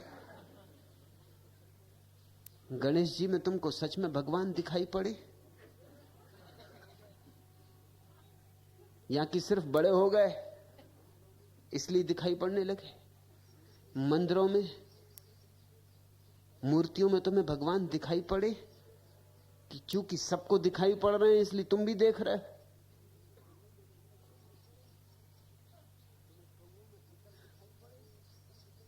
तुम्हें कौओं में पितर दिखाई पड़े? पितृपक्ष को छोड़कर जब कांव कांव कौआ करता तो पत्थर मारते हो, और यही सज्जन पितृपक्ष में एकदम तुम्हारे पितरों के वाहन हो जाते हैं, या क्या हो जाता है? तुम्हें राजनेताओं में कभी सज्जन दिखाई पड़े? मगर नहीं, चरण छू छू के प्रशंसा करते हो कि आपके कारण ही चांद तारे टिके, नहीं तो कब के गिर जाते। आपके कारण ही लोग थे। आप हो तो व्यवस्था है, आप नहीं हो तो अराजकता हो जाएगी। और ये ही हैं अराजकता फैलाने वाले, ये ही हैं मूल स्रोत सारे उपद्रव के। लेकिन गांधी टोपी और खादी के शुद्ध वस्त्र देखने में बड़े भोले भाले मालूम पड़ते, और तुम भी भली भांति जानते हो कि तुम कितने ही सफेद वस्त्र पहनो, तुम्हारी कालख नहीं छिपने वाली। मगर आमने सामने जब खड़े होते हो तो एकदम प्रशंसा करने लगते हो। सारी दुनिया प्रशंसा कर रही, जो पद पे होती है उसकी प्रशंसा की ही जाती, जो पद से उतरा कि प्रशंसा गई, निंदा शुरू। कैसा अंधापन है, और ये एक दिशा में नहीं, तुम्हारे जीवन की सारी दिशाओं में। धार्मिक व्यक्ति को इन सारी दिशाओं से अपने को खींच लेना होता है, जो भी कीमत हो चुका देने योग्य, मगर इन भ्रांतियों को सहयोग न देना। देव पितर दे छोड़ी जगत क्या करेगा, चला जा सूधी चाल रोई सब मरेगा। ये सब मर जाएंगे रो रो के, मत फिक्र करो इनकी, तुम अपनी सीधी चाल चलो। जो तुम्हारी सहज गति हो, जो तुम्हारा स्वभाव हो, उसके अनुसार जियो। किसी को हक नहीं है कि तुम्हारे स्वभाव के प्रतिकूल तुमको चलाए, लेकिन तुम्हें चलाया जा रहा है स्वभाव के प्रतिकूल। तुम्हें सिर के बल खड़ा होना सिखाया जा रहा है। तुमसे कहा जा रहा है कि शीर्षासन बिना किए स्वर्ग नहीं मिलेगा, और तुम शीर्षासन भी कर रहे हो। तुमसे कहा जाता है हाथ पैर तिरछे करो, मोड़ो, उल्टे सीधे हो, वो भी तुम कर रहे हो। तुम कभी पूछते नहीं कि शरीर की इस कवायद से मोक्ष का क्या संबंध।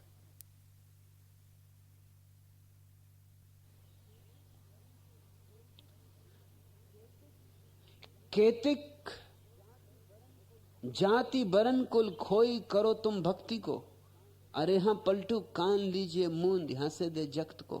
हंसने दो जगत को, मगर तुम कान मूंद लेना जगत के प्रति। तुम तो अपने भीतर देखना और अपने भीतर से जीना, अपने अंतःकरण की आवाज सुनो। और अगर तुम्हारा अंतःकरण कहता राजा नंगा है, तो राजा नंगा है। फिर चाहे भीड़ कितना ही कहती हो कि बड़े सुंदर वस्त्र हैं, तुम फिक्र मत करना। जीसस ठीक कहते हैं कि जो बच्चों की भांति सरल चित्त होंगे, वे ही केवल परमात्मा के राज्य में प्रवेश पा सकेंगे। अब उस भीड़ में सिर्फ एक बच्चे ने सत्य कहा था। अक्सर यह हो जाता है कि इस झूठों की भीड़ में कभी कभी कोई साहसी सरल चित्त व्यक्ति सीधी सीधी बात कह देता है, हालांकि उसे बहुत गालियां झेलनी पड़ती।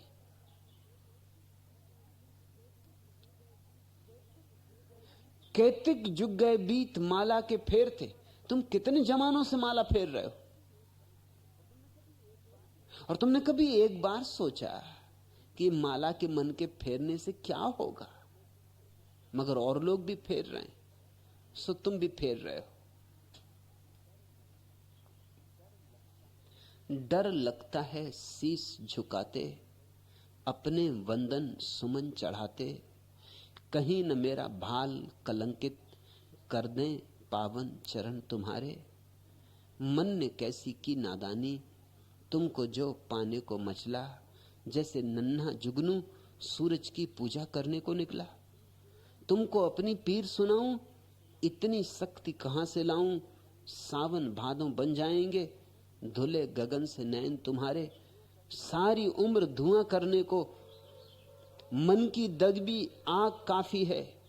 चंदा की बदनामी को बस उसका एक दाग काफी है। मुझको अपने अंग लगाओ, सोच समझ बाहें फैलाओ। काले पड़ जाएंगे मुस्कानों वाले आभरण तुम्हारे। मेरे अपराधी अधरों पर सिर्फ तुम्हारा नाम बचा है। माटी की गागर में जैसे गंगा जल भर रही ऋचा है। अगर तुम्हारे स्वर मिल जाएं, मेरे गीत मंत्र बन जाएं। जीवन हो पूजा की थाली, फूल बने संस्मरण तुम्हारे। दरस तुम्हारा जैसे कोई वैरागी तीर्थ पा जाए, या जन्मांध भिखारिन मावस पूनम वाला पथ पा जाए। सकुचाए निर्धन प्रणाम है, मचल रहे हर सुबह शाम है। शायद हट जाएं पल भर को संकोची आवरण तुम्हारे। तुम्हारी माला फेरने से परमात्मा के चेहरे की नकाब थोड़ी हटी, थोड़ी सरकी। कुछ दरस परस हुआ। दरस तुम्हारा जैसे कोई वैरागी तीर्थ पा जाए, या जन्मांध भिखारन मावस पूनम वाला पथ पा जाए। इतने जन्मों से माला फेर रहे हो, पूर्णिमा हुई जीवन में, अमावस की अमावस बनी। तुम जहां थे वहीं पत्थर के ढेले की तरह पड़े हो, इंच भर गति नहीं होती। क्योंकि माला फेरना तुम्हारा झूठ है। तुम्हारे हृदय में क्रांति नहीं हुई है। सिर्फ हाथों ने माला पकड़ ली, यंत्रवत। मेरे अपराधी अधरों पर सिर्फ तुम्हारा नाम बचा है। माटी की गागर में जैसे गंगा जल भर रही ऋचा है। अगर तुम्हारे स्वर मिल जाएं, मेरे गीत मंत्र बन जाएं, जीवन ही पूजा की थाली, फूल बने संस्मरण तुम्हारे, फिर मालाएं नहीं फेरनी पड़ती। तुम जो बोलो वही मंत्र हो जाता है, तुम जो गुनगुनाओ वही ऋचा हो जाती। लेकिन हृदय में होनी चाहिए क्रांति। मालाएं फेरने से ये नहीं हो सकता। केतिक जुग गए बीत माला के फेरते, छाला परी गए जीभ राम के टेरते। और कुछ है कि राम राम राम राम जपे जा रहे हैं, बस जीभ ही जीभ पर रटन है, कंठ से भी नीचे नहीं उतरती। हृदय तो उन्हें पता ही नहीं कि है भी उनके पास या नहीं। जीभ पर राम राम चल रहा है, हृदय में कुछ और चल रहा है, ठीक राम से विपरीत चल रहा है, काम चल रहा है। भीतर तो वासना है, ऊपर ऊपर प्रार्थना है। ऐसे कच्चे रंग पानी के पहले झोंके में बह जाएंगे।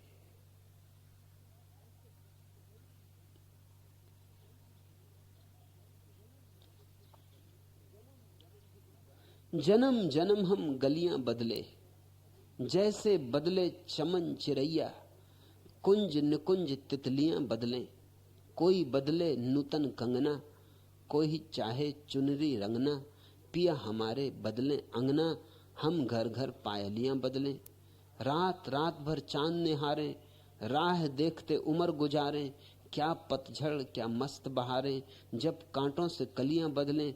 से सजाएं हम कलियों से, फिर भी दूर पिया गलियों से।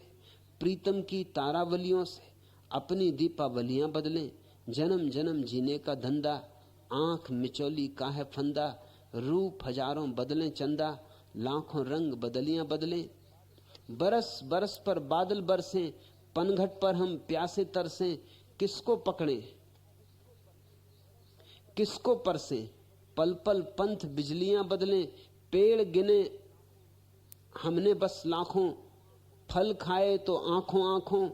अंत समय किस्मत के हाथों, हम तो सिर्फ गुठलियां बदलें। भाग्य गीत के ताल छंद पर बदलें हम तो गांव डगर घर।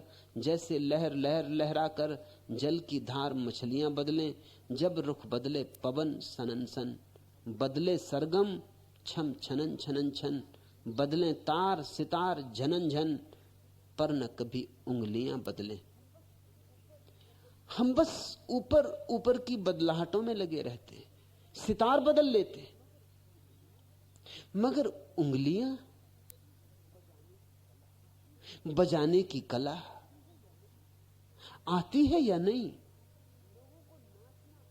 लोगों को नाचना आता नहीं और कहते हैं आंगन टेढ़ा है।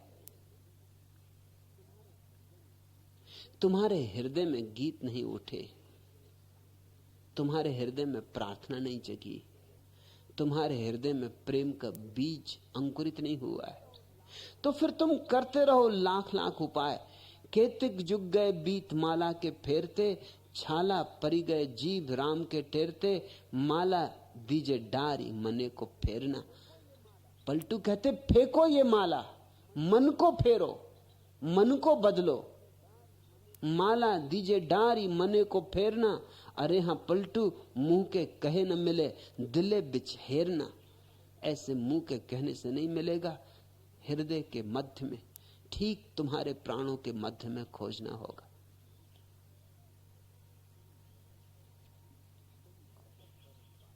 तुम डगर पर बाट मेरी जोहना, मैं मिलन के गीत लेकर आ रहा हूं। पाप जो मैंने किए स्वीकार कर लूं, पीर जो मुझको मिली श्रृंगार कर लूं। जो युगों से मौन ही अब तक रहे, ओंठ में गीले नैन का प्यार भर लूं। पालकी में बैठ पलकों की, अदेखे स्वप्न का संगीत लेकर आ रहा हूं। रश्मियों से गूंथकर अपनी कहानी, और दुर्बलता भरी अपनी जवानी। भाग्य का तूफान आंचल में छुपाए, श्वास की बाती जला काया अजानी, हार कर 100 बार तामस के तप समर में, ज्योति को मैं जीत लेकर आ रहा हूं।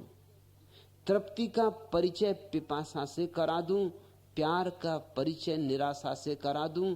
गूंजती अव्यक्त जो मेरे गगन में, भावना का मेल भाषा से करा दूं। जो विषय अनुभूतियों में भी न छटा, वह हृदय का मीत लेकर आ रहा हूं। उसकी तरफ चलना है तो हृदय में दिया जलाओ, ज्योति लेकर बढ़ो। चैतन्य का दिया, होश का दिया, बोध का दिया। अपने चारों तरफ प्रेम की रोशनी छिटकाओ। राम राम जपने से क्या होगा? राम को जियो, माला मत फेरो, मन को फेरो। मन अभी बाहर की तरफ दौड़ रहा है, इसे खींचो, इसे भीतर ले चलो। अभी ये विषयों में उलझा है, इसे विषयों से मुक्त करो, इसे शून्य से भरो। और तब तुम जानोगे क्या है धर्म, और तब तुम पहचानोगे क्या है परमात्मा। और वह पहचान तृप्ति से भर जाएगी, ऐसी तृप्ति जो फिर कभी समाप्त नहीं होती। 30 रोजा किए फिरे सब भटकी के, 8 पहर निमाज मुए सिर पटक के। सिर पटक पटक के 8 पहर नमाज पढ़ पढ़ के लोग मर गए, कुछ पाया नहीं। मक्के में भी गए, कब्र में खाक है। गए काबा, गए मक्का, कब्रों की खाक छानी, कब्रों में कुछ भी नहीं है। अरे हां पलटू एक नबी का नाम सदा वह पाक। लेकिन अगर कभी कोई ऐसा आदमी मिल जाए जिसने प्रभु को जाना हो, जिसे हम बुद्ध कहते हैं उसे मुसलमान नबी कहते हैं, जिसे हम अवतार कहते हैं उसे मुसलमान नबी कहते हैं, जिसे हम तीर्थंकर कहते हैं उसे मुसलमान नबी कहते हैं। नबी का अर्थ है जिसने जाना। जिसने जाना वही तो जना सकता है, इसलिए वो पैगंबर है। उसका होना पैगंबर है, उसका अस्तित्व एक पैगाम है, एक संदेश है। उसकी श्वास श्वास में परमात्मा के लिए प्रमाण है। अरे हां पलटू एक नबी का नाम सदा वह पाक है। बस एक सदगुरु को खोज लो, वही एकमात्र पवित्र स्थल है इस पृथ्वी पर। जहां सदगुरु है वहां तीर्थ है। और सदगुरु के पास बैठ जाओ, अपने व्यर्थ की बकवास को छोड़कर, तो तुम भी डूब जाओगे। तुम्हारी नौका भी उतर जाएगी अज्ञात के सागर में। आज नए बादल फिर उमड़े, लगा कि तुमने मुझे पुकारा। मुक्त करों से अमृत गगरियां ढुलका कर तुम मुस्काओगे। मेरे श्रांत क्लांत तन मन में नई चेतना भर जाओगे। नए नए मेघों के पट में लगा कि तुमने मुझे संवारा। घन निनाद के गीत तुम्हारे गूंजेंगे मेरे कानों में। लौट लौट कर जैसे आते तुम्ही प्यार के आह्वानों में। नए बादलों की उड़ान में लगा कि मेरी खोज पसारा। भूल गई मैं मरु की जलती दोपहर की चिर आकुल प्यासे। चंदन शीतल सुमन सुरभिसी लहराई पुरवा की सांसें। लगा कि पत्थर चट्टानों ने मुझे बनाया निर्जर धारा। हुआ क्या कि इतने दिन तक जो रहा तड़पता सागर खारा। नदियां क्रस हो गईं धरा का, उजड़ गया था यौवन सारा। अब तो लगा कि जलथल सबकी तृप्ति हेतु ही मुझे निहारा। आज नए बादल फिर उमड़े, लगा कि तुमने मुझे पुकारा। किसी सदगुरु के पास बैठो तो तुम्हें लगेगा परमात्मा ने तुम्हें पुकारा। सदगुरु की पुकार उसकी ही पुकार है, वही बोलता है उससे। सदगुरु स्वयं शास्त्र है। वही है कुरान, वही है वेद, वही है बाइबल, वही है गीता। क्योंकि उसके भीतर गीत गूंज रहा परमात्मा का। वह तो बांसुरी बन गया है, वह तो पोला हो गया, बांस की पोली पोंगरी प्रभु के ओंठों पर रख के अद्भुत संगीत से भर जाती। जो भी शून्य होने को राजी है वही पूर्ण हो जाता है, और जो शून्य होकर पूर्ण हो गया उसे पैगंबर कहो, तीर्थंकर कहो, अवतार कहो, नबी कहो, कुछ फर्क नहीं पड़ता। लेकिन पलटू कहते हैं बस वही एक पाक स्थल है, वही एक पवित्र स्थान है, उसे खोज लो। डांडी पकड़े ज्ञान छिमा के शेर है।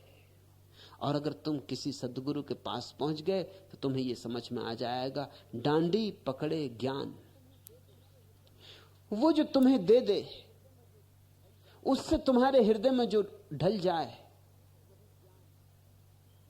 वही ज्ञान है। और वो ज्ञान एक तराजू है, जिस तराजू पे सब तुल जाएगा। जो तुल सकता है वो भी तुल जाएगा, और जो अतुलनीय है वो भी तुल जाएगा। डांडी पकड़े ज्ञान छिमा के शेर है। और जैसे ही तुम ज्ञान से जागोगे, तुम्हारे भीतर क्षमा पैदा होगी, करुणा पैदा होगी। सूरत सबस से तौल मने का फेर है। और तब तुम्हारे भीतर स्मृति उठेगी अपने अस्तित्व की, मैं कौन हूं, इसका बोध जगेगा।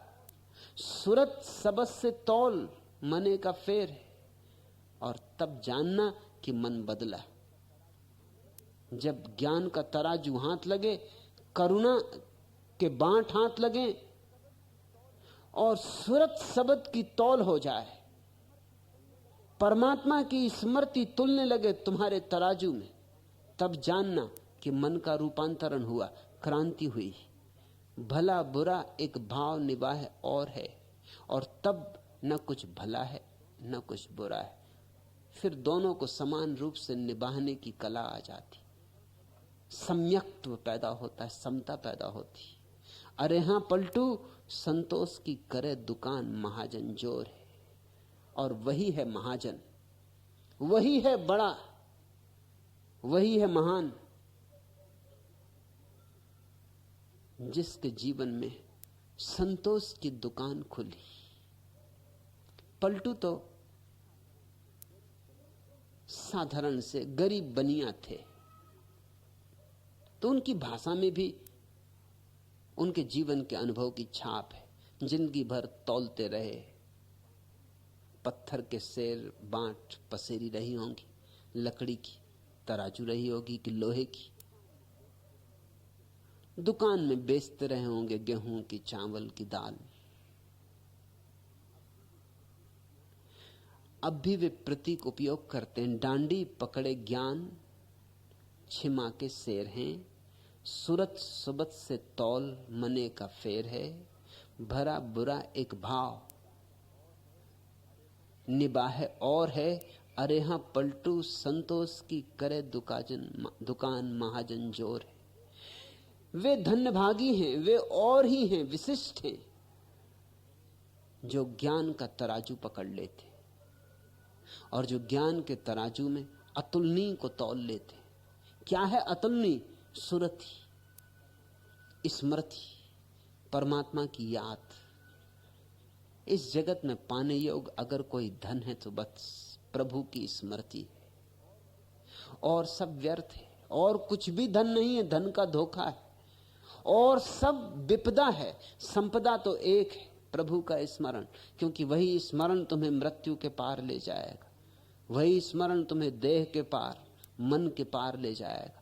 वही स्मरण तुम्हें उस परम ज्योति से मिला देगा, जिससे मिल जाने के बाद फिर कोई बिछड़ना नहीं, फिर कोई विरह नहीं। तुम्हारे नेह के कारण उठा ऊपर असाधारण, नहीं तो पांव के नीचे कहीं धरती नहीं है। न तुम छूते अगर चट्टान कैसे गल गई होती, धधकती आंख कैसे रोशनी में ढल गई होती। तुम्हारे ज्योति कण पीकर बना हूं चंद्रमा भूपर, नहीं तो चांदनी मेरे बिना मरती नहीं। कभी गुण भी फिरे मेरी गली में ठोकरें खाते, कहां अब दोष भी मेरे किताबों में लिखे जाते। तुम्हारा हाथ है सिर पर मिला है इसलिए आदर, नहीं तो जिंदगी मुझ पर कृपा करती नहीं। समंदर देखता हूं तो उसे दर्पण समझता हूं, निकट हो तुम तभी तूफान को भी तरण समझता हूं। तुम्हारे नाम के बल से नहीं मरता हलाहल से, नहीं तो मृत्यु मेरे नाम से डरती नहीं। विमुख जब तक रहे तुम सिर्फ थामे राख की ढेरी, सजल जब से हुए तुम प्यास भी बुझने लगी मेरी। तुम्हारे ही इशारे पर खड़े हैं द्वार पर निर्झर, नहीं तो तृप्ति जल मेरे लिए भरती नहीं। एक परमात्मा मिला तो सब मिला, एक परमात्मा मिला तो अमृत मिला। इसलिए पलटू ठीक कहते हैं, हरि चरिचा से बैर संग वह त्यागिए, अपनी बुद्धि नसाए सबेरे भागिए। सर्वस्व वह जो दे तो ना ही काम का, अरे हाँ पलटू मित्र नहीं वह दुष्ट जो द्रोही राम का। जहां हरि चर्चा होती हो, चार दीवाने बैठ के प्रभु का स्मरण करते हो, वहां बैठो, गुनो, सुनो, समझो, डूबो, जियो। तो इसी जीवन में अमृत जीवन का अनुभव हो सकता है, क्षण में शाश्वत की प्रतीति हो सकती है, और अपने भीतर ही वह पाया जा सकता है जिसे जन्मों जन्मों से दौड़कर भी बाहर तुम नहीं पा सके हो और नहीं पा सकते हो।